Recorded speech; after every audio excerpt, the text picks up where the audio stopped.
भविष्य पर आपने चोट पहुंचाने का काम किया है।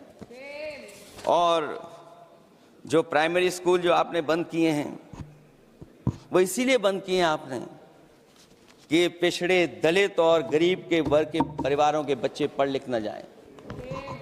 क्योंकि आज भी अगर हम देखते हैं प्राइमरी स्कूल में कौन पढ़ने जा रहा है, सबसे समाज के गरीब परिवार के बच्चे पढ़ करने जा रहे हैं।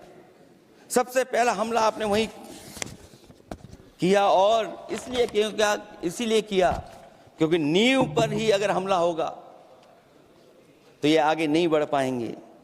जो आंकड़े सरकार के बताए गए हैं, 1 लाख से ज्यादा सरकारी प्राइमरी स्कूल बंद कर दिए सरकार ने। और अगर ये बात गलत है तो हमें उम्मीद है सरकार इस पर भी जवाब देगी। और अगर हम आंकड़े निकालें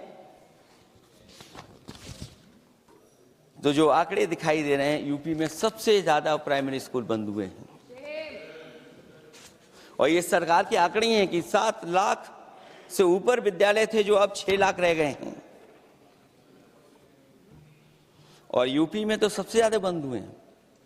उत्तर प्रदेश में 26,386 सरकारी प्राइमरी स्कूल बंद कर दिए सरकार ने। और केवल प्राइमरी स्कूल बंद नहीं किए हैं, नौकरी पे भी हमला किया है। 69,000 शिक्षक भर्ती को लेकर के बड़े पैमाने पर घोटाला किया गया। और घोटाला इतना बड़ा है कि वो सभी कोर्टों में गए हैं और पिछले कई वर्षों से आंदोलन कर रहे हैं। कोई स्थान नहीं बचा अध्यक्ष महोदय जहां पर वो शिक्षक भर्ती के लोग न गए हों। मंत्रियों के यहाँ गए हैं, आंदोलन किया है, हाई कोर्ट गए, सुप्रीम कोर्ट गए हैं। लेकिन देखिए सरकार भी कमाल की है कि सरकार उनको नौकरी नहीं देना चाहती। और इसलिए नौकरी नहीं देना चाहती है क्योंकि उन्होंने भर्ती गलत की है। और भर्ती में जिन लोगों का अधिकार छीना है वो सबसे ज्यादा पिछड़े और दलित परिवार के बेटे, जिनका अधिकार इस सरकार ने छीना है। और ये अगर बात नहीं ठीक है तो हमें उम्मीद है कि सरकार इसका भी जवाब देगी। माध्यमिक स्कूलों को भी बंद किया जा रहा है और बड़े पैमाने पे स्कूल बंद हुए हैं। और जो बोर्ड की परीक्षाएं लीक हुई हैं, पूरे देश में बड़े पैमाने पर बोर्ड परीक्षाओं के पेपर लीक किए गए हैं। अध्यक्ष महोदय, हम जानना चाहते हैं कि आखिरकार 10वीं और 12वीं के पेपर लीक क्यों हो रहे हैं? 10वीं और 12वीं के पेपर लीक क्यों हो रहे हैं? इसके लिए अगर कोई सरकार के पास जवाब हो तो बताएं।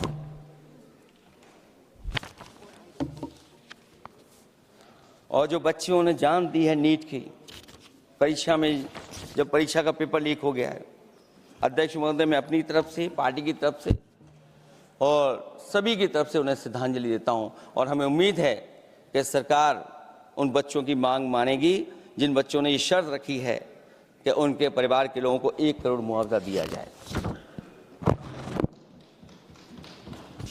जब उच्च शिक्षा में जिस तरीके से भर्ती हो रही है अध्यक्ष महोदय, जो उच्च शिक्षा की भर्ती है उसमें जो अपॉइंटमेंट हो रहे हैं उनके बारे में तो क्या चर्चा करें कि जब संस्था पे सबसे ऊपर बैठा व्यक्ति ही अन्याय करेगा तो पूरी संस्था में अन्याय होगा। जब से ये सरकार आई है, जो बड़ी बड़ी संस्थाएं हैं उन सब संस्थाओं में एक रंगी लोगों को बैठा करके उन संस्थाओं को ध्वस्त करने का काम कर रहे हैं। और न केवल उन संस्थाओं को खराब कर रहे हैं बल्कि अध्यक्ष महोदय, उत्तर प्रदेश में एक स्वतंत्र सेनानी, उनके नाम पर यूनिवर्सिटी बनी, मौलाना जौहर यूनिवर्सिटी बनकर के तैयार हो गई। इन्होंने कोई सरकारी यूनिवर्सिटी नहीं बनाई। और अगर कोई प्राइवेट यूनिवर्सिटी बन भी गई है तो उसको भी हथौड़ा लेकर के तोड़ने की तैयारी कर रहे हैं ये लोग। ये नफरत की राजनीति कहां लेकर के पहुंचा देगी। और जब से बीजेपी की सरकार आई है तब से नफरत की राजनीति और दूसरे लोगों के साथ किस तरह का व्यवहार हो रहा है उन्हें कहीं भी न्याय तक नहीं दिला पाई सरकार। और जब नौकरी की बात आ जाए तो अध्यक्ष महोदय, अग्निवीर भर्ती में भी जो हर साल में कितनी भर्ती होती थी, कभी 80,000 भर्ती हुआ करती थी, अब भर्ती केवल 10,000 हो पा रही है। आखिरकार अध्यक्ष महोदय, सरकार नौजवानों की पढ़ाई और नौकरी पे हमला क्यों कर रही है? और नौकरी पे हमला क्यों हो रहा है? जब आप ये कहते हैं कि हमारे नौजवान हमारी डेमोग्राफिक डिविडेंड बन करके आए हैं, कहीं यही नौजवान हमारी आपदा न बन जाए, इसके बारे में भी सरकार को सोचना चाहिए। और मैं ये जरूर कहना चाहता हूं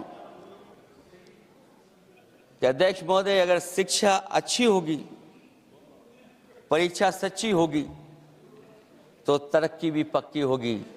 और ये तरक्की नहीं चाहते हैं, इसीलिए शिक्षा पर और परीक्षा पर हमला कर रहे हैं। मैं इन्हीं शब्दों के साथ अध्यक्ष महोदय आपका धन्यवाद देता हूं। और जो बिल लेकर के आए हैं आप, बिल तो 24 में भी लेकर के आए थे आप, जो 24 में बिल लेकर के आए तो उसके बाद नीट परीक्षा का पेपर लीक क्यों हो गया, ये आप बता देना मंत्री जी। आपको एक कानून बनाने के बाद दूसरा कानून बनाना पड़ रहा है, ये क्या वजह है? और आपको मंत्री जी का स्वागत इसलिए करना पड़ रहा है कि आपको संकट से बचा लिया। और अगर अखिलेश जी तो समाजवादी है। मैं पूछना चाहता हूं कि छात्रों का आंदोलन के बाद सरकार उनका बात सुन के पार्लियामेंट में बिल लेके आता है, ये अच्छा है? या जो आंदोलन होता है तो उसको कुचलने के लिए देश में इमरजेंसी लगा देता है, वो अच्छा? आप बता दीजिए।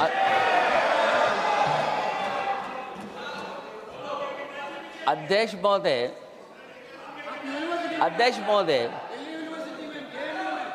महोदय, मैं इमरजेंसी को तो नहीं देखा हूं, लेकिन इमरजेंसी में क्या क्या हुआ है वो अभी दिल्ली की राजधानी में भी देखने को मिल गया है। आंसू के गैस के गोले और लकड़ी में लगा हुआ कुछ कील का और कांटे की चीजें, उस समय करंट नहीं लगाया जाता था, इस बार करंट लगाया गया। तो ये इमरजेंसी के बराबर ही हुआ है हमला, कम नहीं है, इमरजेंसी से कम